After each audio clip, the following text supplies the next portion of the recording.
Obrigado, thank you. I'm going to speak in English, I'm afraid. I hope that's okay. And I'm going to try and make this system work. Here we go. It works. Fantastic. Good morning to everybody, and thank you very much on behalf of NatureFinance for inviting us to participate in this actually extraordinary moment. We've had an extraordinary moment over the last 2 days with the Amazon Summit, and as many people have already said, today is the beginning of doing it. And I think the appearance of all of you here today are a sign of our collective commitment to do that.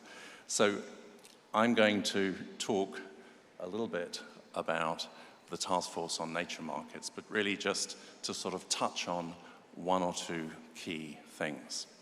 So Brazil is huge, the Amazon is even larger, but actually much of what happens here is also shaped by the global economy.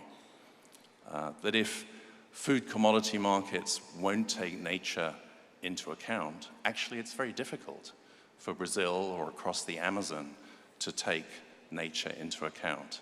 If international financial regulators don't act on nature crimes and the involvement often of the financial community unintentionally in funding nature crimes, then it's very hard to address that challenge within a Brazil context, let alone within a broader Amazonian context. And so the Taskforce on NatureMarkets, as Marcelo said, is not specifically about Brazil and is not specifically about the Amazon, but it's asking a broader question, a question really framed as, what does it mean if we have a growing global economy that is taking nature into account, so nature markets, and what kind of markets is it that we want to develop in that context?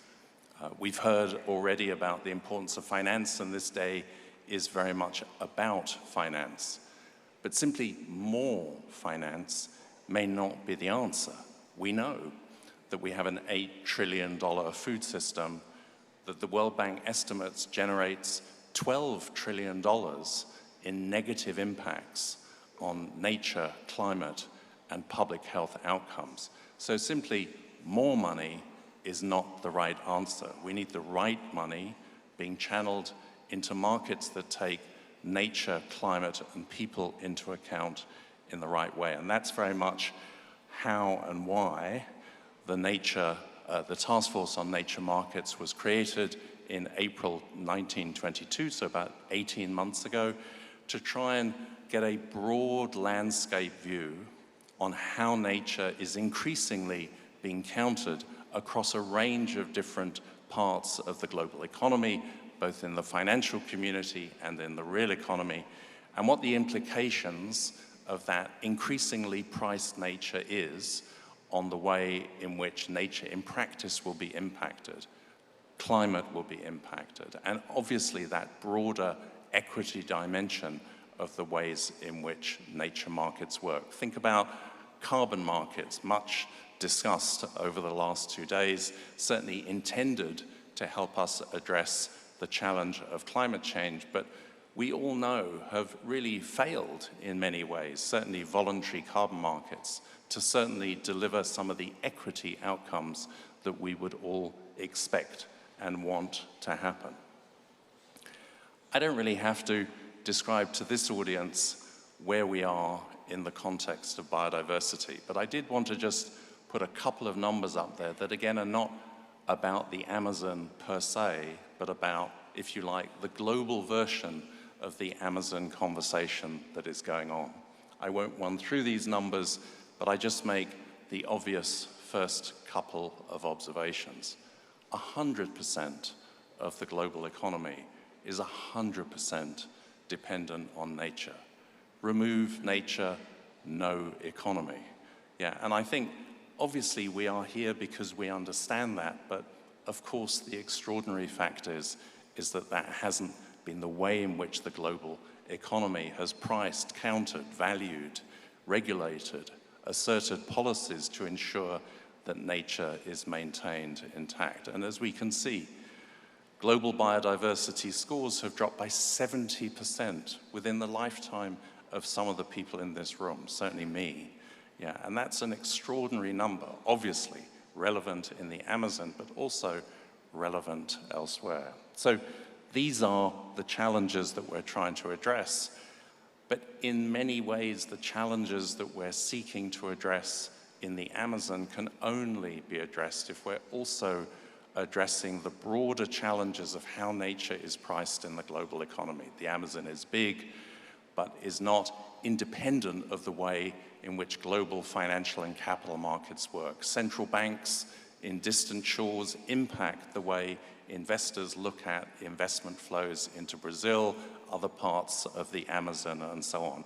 We have to think of that bigger picture, and that's very much the way in which the task force has sought to work over the last 18 months.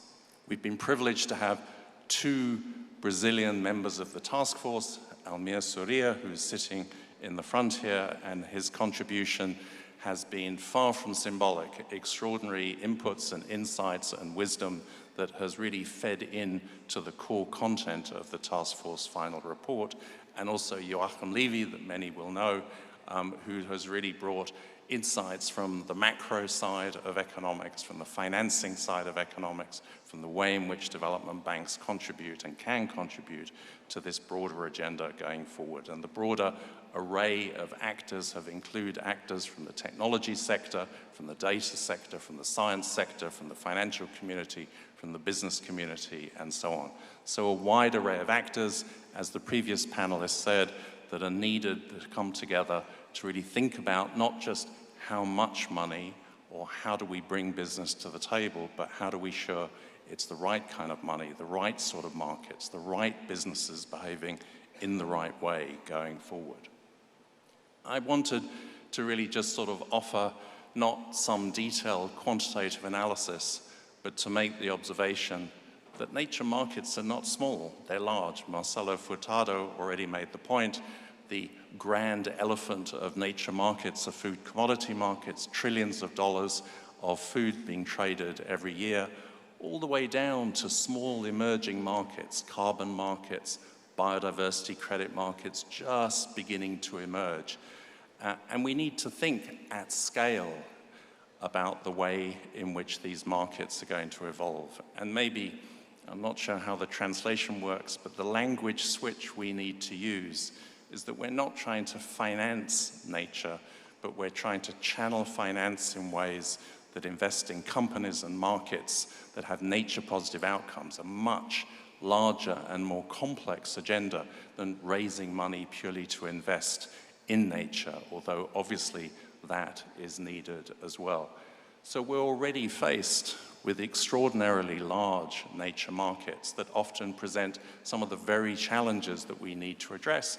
Once again, they can in part be addressed at an Amazonian level, but many of them are global markets, and really the rules of these markets are being set in other fora that all of the Amazonian countries are part of, but need to bring that nature market perspective to bear on the way the next generation of rules are set.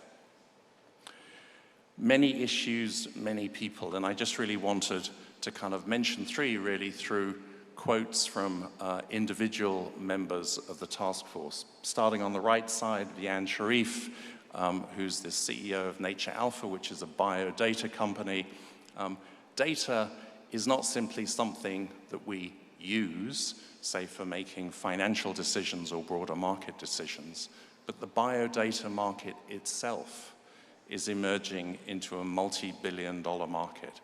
How do we, as Brazilians or actors within the Amazonian region, relate to that market? Yeah, is the data simply made available for free? Are we developing businesses that manage biodata in an effective way? Is it the right kind of data that's being channeled to make policy decisions, regulatory decisions, and of course, financial and broader business decisions? I'll move to the far left. Sylvie Lemay, who's the French ambassador for nature, was very gracious to be part of the task force on nature markets. Obviously, the ambassador many different interests and many different perspectives given her role, but a particular interest in the emergence of biodiversity credit markets. I've heard over the last few days multiple actors working on various aspects of biodiversity credit markets, but actually, like the higher level of the Amazon River, there is an international process that started a month ago, developing a new generation of standards and rules governing biodiversity credit markets. We need to make sure that ground perspectives feed into the way in which those rules are developed. We need to make sure that biodiversity credit markets, as they begin to emerge on the global economic stage, make sense here and provide resources in the right way here. And then I'll touch briefly on Carlos Lopez, but really not very much, as he's going to join us in a few seconds virtually. Carlos very much opening up that broader lens of trade policy, investment policy. How do we ensure that we're not just looking at production systems and nature systems, but where that fits into the broader rules of the game that govern the global economy going forward.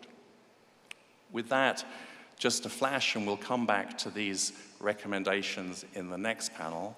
But I'd just like to say thank you very much. We are very pleased to be bringing the final results of the Taskforce on Nature Markets here to the Amazon, to Brazil, obviously because of the importance of the Amazon itself, but also because of the opportunity for leadership from Brazil and other members of the Amazonian countries to take this agenda forward internationally.